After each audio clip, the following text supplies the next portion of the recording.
माँ तुम ऐसी होती हो। विजय बहुत परेशान था। उसे समझ में नहीं आ रहा था कि वो इस परिस्थिति से कैसे निपटे। वो अपनी माँ को बहुत चाहता था, किंतु उसकी पत्नी और बच्चे उसकी माँ से बहुत दूर भागते थे, क्योंकि उसकी माँ की एक आंख नहीं थी, साथ ही उसकी कमर भी 90 अंश पर झुकी थी। वैसे वह अपना काम सब खुद कर लेती हैं, किंतु फिर भी वह उसकी पत्नी और बच्चों के लिए हमेशा खटकती हैं।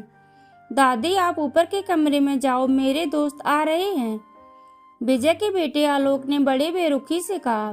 पर बेटा मैं तो यहाँ बहुत दूर बैठी हूँ। विजय की माँ ने बहुत प्यार से कहा। नहीं, आप उनके सामने मत रहो, वो मुझे चिढ़ाते हैं।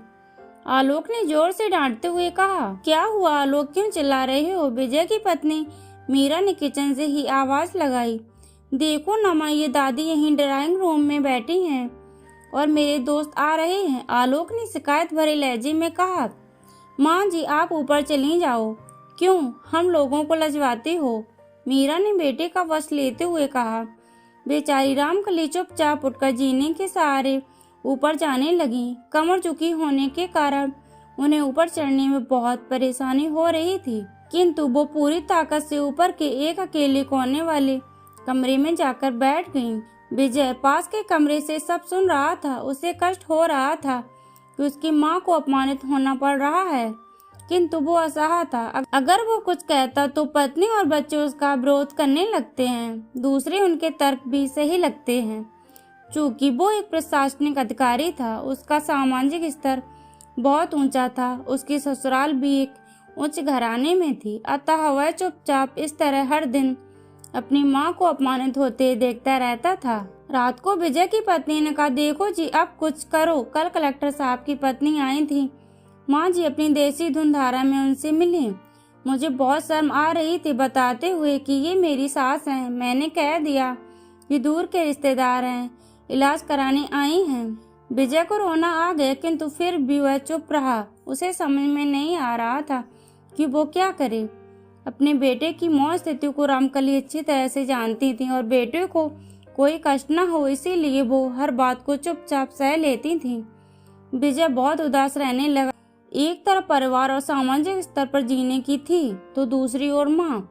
आखिर माँ से अपने बेटे की ये हालत नहीं देखी गई। एक दिन उसने अपने बेटे से कहा, विजय बहुत दिन हो गए हैं, मैं अपने गांव जाना चाहती हूँ, मुझे वहाँ पहुँचा दो। मेरा यहाँ मन नहीं लग रहा है। किंतु माँ वहाँ तो कोई नहीं है, तुम्हारी देखभाल कौन करेगा? विजय ने आश्चर्य से पूछा। अरे सब गांव वाले तो हैं, और वो तुम्हारे मामा जी तो उसी गांव में रहते हैं, और फिर हम सारी व्यवस्था कर आएंगे।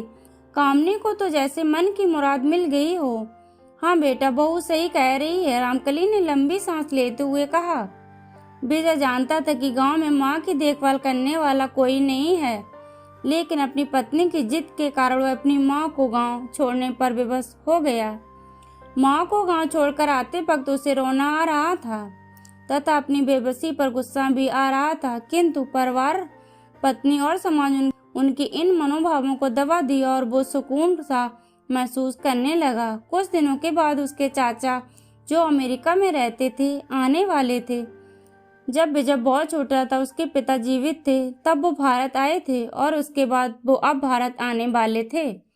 पूरा परिवार और आस पड़ोस बहुत उत्साहित था। अमेरिका से विजय के डॉक्टर चाचा आ रहे थे। डॉक्टर सुरेश ने जैसे ही घर में कदम रखा, सबने मिलकर बहुत उत्साह से उनका स्वागत किया। क्यों विजय भाभी नहीं दिख रही, कहाँ हैं? डॉक्टर सुरेश ने उत्सुकता पूर्वक पूछा। जी वो गांव में रहती हैं, यहाँ उनका मन नहीं लगा, कामनी ने सपाट लहजे में उत्तर दिया। डॉक्टर सुरेश ने विजय की ओर देखा तो विजय ने अपनी आंखें झुका लीं। डॉक्टर सुरेश सब समझ गए। बोलो, कल हम भाभी से मिलने गांव चलेंगे सब लोग। दूसरे दिन सभी लोग गांव के घर में पहुंचे। देखा कि रामकली को बहुत तेज बुखार है और वो पलंग पर असहा पड़ी हैं। डॉक्टर सुरेश दौड़कर रामकली के पास गए और उनके पैर छूकर रोने लगे। रामकली की ये हालत उनकी कल्पना से परे थी। वाह बेटा विजय, तूने तो नाम उजागर कर दिया। अपनी माँ को ये हालत देखकर तुझे तो शर्म भी नहीं आ रही होगी। डॉक्टर सुरेश ने विजय को डांटते हुए कहा। नहीं देवर जी, विजय का कोई दोष नहीं है, मैं खुद गांव आई थी।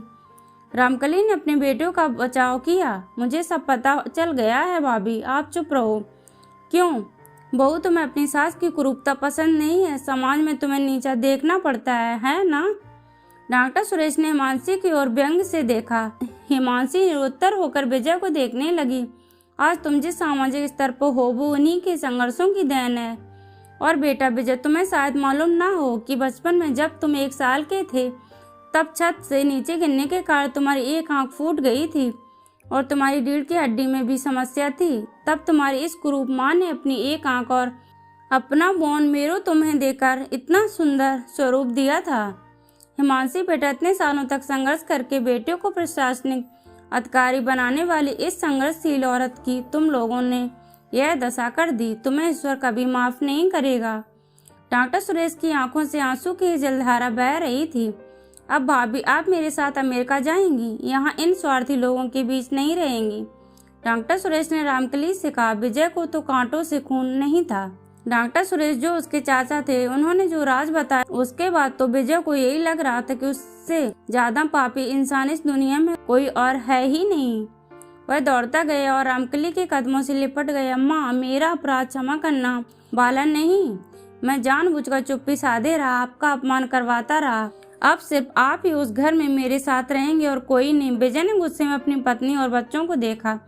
हिमांशी को बहुत पश्चाताप हो रहा था, किंतु उसकी हिम्मत नहीं हो रही थी कि वो रामकली से आंख मिलाए। रामकली ने हिमांशी की मन स्थिति को समझकर उसको पुचकारते हुए अपने पास बुलाया और विजय को डांटते हुए कहा, खबरदार, जो मेरी बहू को मुझसे अलग करने की कोशिश की तो तुझे ही घर से बाहर निकाल दूंगी। हिमांशी और बच्चों ने रामकली के पैर पड़ते हुए अपने व्यवहार पर माफी मांगी और माँ के हृदय ने सबको माफ कर दिया।